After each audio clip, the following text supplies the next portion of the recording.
Good morning. We welcome you to this wonderful session with some of the finest young people in Amelia, Virginia. Yours truly is the one behind the scene here. And I want to introduce three of the most prominent young people that I know. First of all, we want to start with this young lady. Tell the people all over America, what's your name? My name is Desiree Angelique Worsham. I'm 12 years old. I go to Amelia County Middle School. All right, that's Desiree Worsham. And you've got family in Amelia, Desiree? Yes, I do. And maybe give us some information on who your family is. I have a brother named DeAndre. I have a cousin named Steve. I have a sister named Diamond. I have a mom named Tasha. And I have a daddy named Tony. All right, good. And who is this young man here? My name is Steve Charles. I'm 14 years old. I go to Amelia County Middle School. Okay, Steve goes to Amelia County Middle School. You involved with any sporting activities at Amelia, Steve? Yes. What can you tell me a little bit about maybe what you do there? I do basketball. Okay. And who is this young man over here? I am DeAndre Worsham. I'm 15 and I go to Amelia High School. You go to the Amelia High School. DeAndre, do you play any sports there? I play football. Play football, okay. And is that the Amelia Raiders? Yes. All right, great. We are engaging in what we will call a community conversation with these young people, and the question was, we looked at them as being the pastor of this church, which is Restoration, in a life-changing generation form. We began our discussion by looking at 5 issues or 5 important things that make up our community. First of all, we said that the world, of course, is made up of people. Am I correct, young people? Yes. Then we spoke about life. Then we spoke about family. And then we spoke about a little bit about freedom and concern. And what we were trying to determine is if they were pastors of this church, and we want to change a generation of people. We want to change people's minds. What would they do? And the first thing we came up with, if I was a pastor, how would I go about helping change people? So we're going to put that question on the table, and we're going to let them each, if they desire, to speak on that. It doesn't matter who's first. If I was a pastor of any church, if that's the start of the church, what would I want to do for people? This is coming from the hearts of young people now. If I was a pastor and if I wanted to help out, I would do anything for the person, like especially like if they're poor, I would try to help them out the best like I can, like with food, like a little bit of money, and like I would go to houses if they're sick or need something. So you'll have that spirit of compassion. You think that helping people, the church, should be an extension of helping people. It's very good. Gentlemen, do any of you all have anything you'd like to add to that? If I was pastor, I wouldn't, like in the summer, I'll probably have like church, like in front of the courthouse. Okay.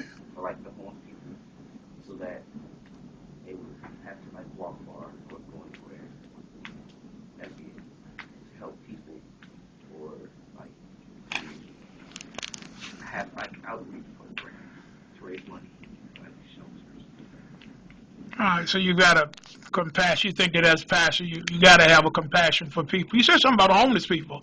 You think homeless people need God too? You think they deserve to experience God?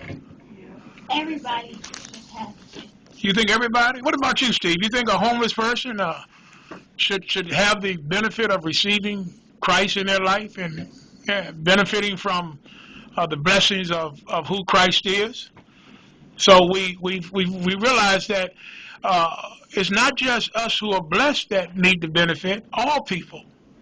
What about just black people? I think we're all African Americans in this group. Is that what church, and if you was a pastor, would you just want to minister just to the black people of Amelia? Or who else would you like to minister to? All different people. All different? No. Yeah. Chinese, Tokyo, Japan, Spanish. Oh, good word there, young man. Multiple descendants, and that's good, and that's important. So we see that each one of you all have a wonderful vision of Oh, I'm going to drop the thing. A wonderful vision of what your ministry would be about. Then we talked about something else, life. How would you embellish? Embellish means better. I want y'all to remember that word, embellish. Embellish means you take something that is normal and you bring it out to its very best. You enlighten it. You make it just so much better. So if you could embellish, make someone's life better as a pastor, what would you do? How would you go about doing it in your own way of thinking as a young person? Make them feel better, encourage them, Feel better? make them relax and just be themselves. Be themselves. All right. So you think the spirit of welcome is important too. And you think the spirit of encouragement is good. And what about you, Steve? I make them feel like this is their place where they can feel at home. Oh my. You know, this conversation are coming from the hearts of our young people, and when you listen to them, and when I listen to them, I see that they have the full scope of what Jesus came to the world for. You know, if we understand Jesus, his whole purpose, you all, was to come to make people's lives better. You know, that's why he hung out with the people that they considered were nobodies, because the day that they met Jesus, their lives changed. And so I'm perceiving that you're saying that as pastors, you really would like to help change somebody's life for the better. You want people to be better. You want to represent the very things and images that Christ developed and in you. That makes me excited. Is that all right? All right. What about family? If you were the pastor of this church, how would you make families better? Okay. Well, first, like this, they always say family comes first before anything. Mm-hmm. So, so, so as God, He's part of family. So He and family, they come first in anything. Like your friend, you know. Yeah. So you would put family first. You'll make sure that your family is Have time for family. Yeah, have time for family. Amen. Do you have time for your little sister? You have a little sister here, right? Who? You got a little sister here, right? Diamond? Is Diamond your sister? Yeah, you got time for her, don't you? I thought you said I had a new sister. No. I have a new brother. Right. But you have time for them, don't you? Yeah. That's a blessing. What about you, Steve? Let's hear from you, Master Steve. Well, I would try to, if their family is going through something, I would try to help them. Help them. With it and encourage them. All right. Very good. What about you, Brother Worsham? I'll have Counseling? yeah, or if they're already in like a good marriage or something like that, they I'll help them out by like, giving them better solutions to make their marriage better. Their problem. Yeah.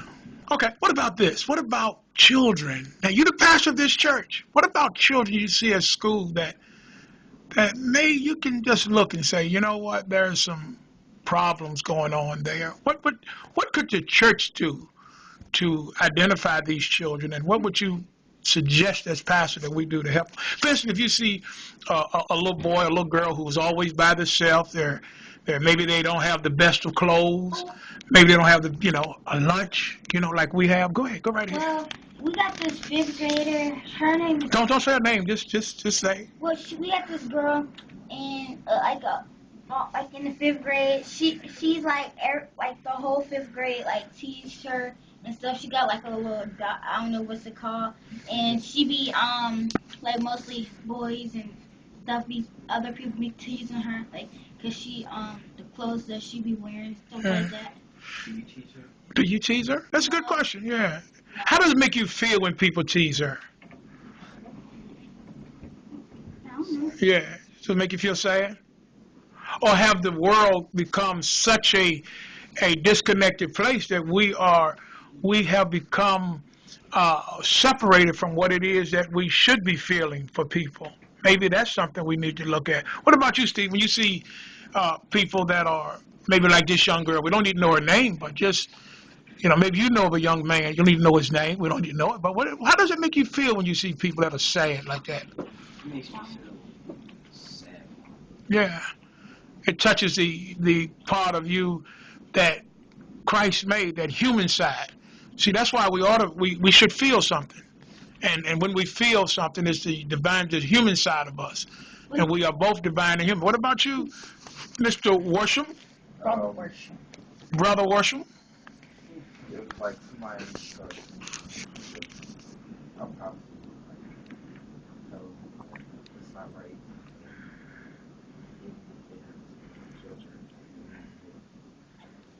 Yeah, speak up a little bit. Yeah, okay. So we see that family is important. So when we see, now one thing I want you all to understand this. Watch this and listen to this. This is where you can be a blessing. If you see a child that is hurting, What he just said, that's I reject on that because he teased me at home. he does. Oh, okay. That's your sister. But watch this though. Now watch this.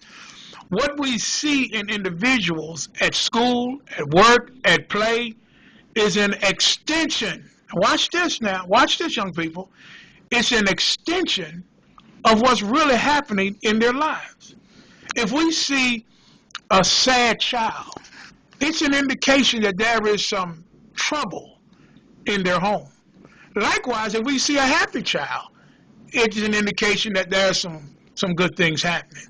So even though you think that when you tease your sister, Mr. Worsham, that, okay, it's my sister and that's okay, but if you're teasing her, makes her sad, give me a sad face. See? Now, if she takes that sad face to school, it becomes an indication of how she feels. She teases me. Okay, I so... tease you, DeAndre, but you're 15 and I'm like 12. Really? This is good. This is good. Are you recording this? Because I don't. No. We're just talking. We're talking and you're sharing, but it's good. Because guess what happens? Family is made up of different people with different ideals and different concepts. Now, the next thing we talked about was freedom. When we think about freedom. Enjoy. Live life. No, you're not a slave. All right. Freedom. Freedom. You mean you're free. You're happy. You're gone. You're not trapped. Free. Free. Freedom. Woo. Guys, freedom. Freedom. Freedom. Freedom in my church would be like you could do anything that you want to do. You could do anything that you desire, your heart. Do you think that your church would be a church where, what if someone has the gift of singing? You think they should be given that right or that freedom to sing for the Lord? Everybody has a talent they should do. All right. What about if somebody speak in tongue? What about if, this is rule Amelia, Virginia now. Speaking in tongue and holy dancing ain't something that people are accustomed to. What happens if someone comes to your church and you speak about freedom and they stands up and they begin to speak in tongue or begin to glorify the Lord with holy language? Shout, right. What would you do? I mean, how would you feel about that? Happy. Isn't that something? Delightful, because that's taking us to another level in God. Freedom. So if you're the pastor of this church, you would give people the freedom and the liberty to express God in a godly fashion. The last thing we have is concern. What's the last thing on the page? You talked about concern. When you think of concern as a pastor, what would your church be like when you thought about concern? I would want my church to know what's going on in the community and to know and to see what ways we can help the community out as a church, not just as one person. What about you, Brother Steve? The same things. Yeah, just be that concern. Just knowing what you could do to help the church grow and to help individuals grow. All right, what about you, young lady? Sister Worship.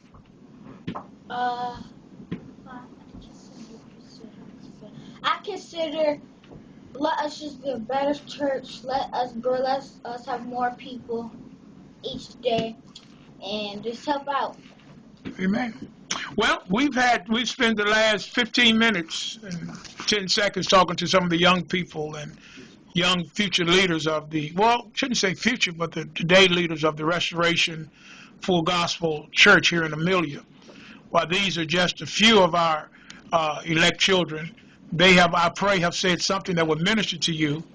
And I am Pastor Colbert, and this was, That's right. and that was, and that was, and all together we say God bless you and heaven smile upon you. All right.